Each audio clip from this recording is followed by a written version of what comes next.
Hello बच्चों, let's see this question. Given f of x equals to x from 0 less than equals to x less than 1 by 2, 1 by 2 if x equals to 1 by 2 and g of x equals to x minus 1 by 2 whole square.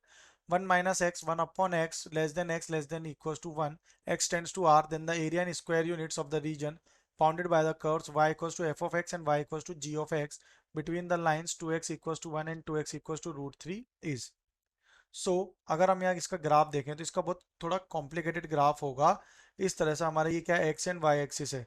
तो एक curve जो कि आएगा वो हमारा इस तरह का जो है एक कर्व बनेगा इस तरह से। ओके, ये इसका एक परपेंडिकुलर यहाँ से ड्रॉ होगा और ये यहाँ पे दो लाइंस इस तरह से हमारी ये ड्रॉ होगी। ठीक है, तो यहाँ अगर हम देखें तो ये क्या है, एक अलग एरिया, ये वाला एरिया का रीजन हमें फाइंड करना है। तो ये एरिया का रीजन कैसे फाइंड होगा, यहाँ अगर हम गौर से देखें तो एक ट्रेपीजियम हमें दिखेगा। ठीक है, इस तरह का एक ट्रेपीजियम हमें दिखेगा।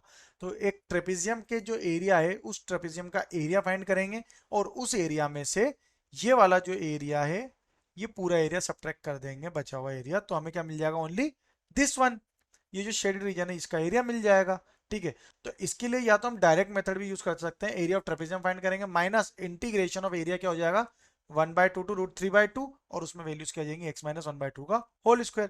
तो एरिया इसका अगर देखें, फाइनल एरिया कितना होगा, required area, area of trapezium minus ये क्या होगा, इंटीग्रेशन ऑफ, ये वैल्यू यहाँ से इसको सब्ट्रैक्ट करेंगे यानी कि 1/2 टू रूट 3/2 एक्स माइनस 1/2 का होल स्क्वायर डी एक्स।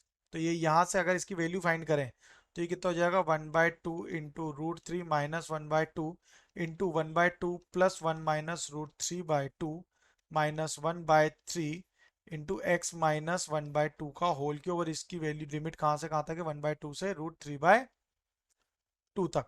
तो ये एरिया कितना हो जाएगा, रूट 3/4 माइनस 1/3 आ जाएगा इसको after solving this whole part.